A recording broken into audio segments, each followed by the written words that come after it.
Morning on Don Khon. Riding through fields, dirt roads, quiet villages. Everything wakes up slowly, except me. I leave the bike. Walk toward the river. A buffalo watches, like from another time. And beside it, a wooden watermill, still turning. The Mekong doesn't just flow.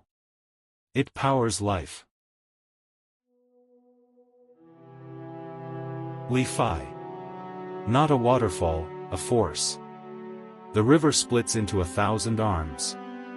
Each one says, "Don't come closer."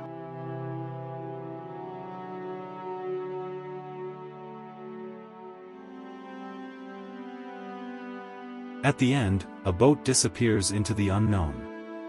And I stay behind, with what I've seen. Subscribe if you want to discover Laos with me.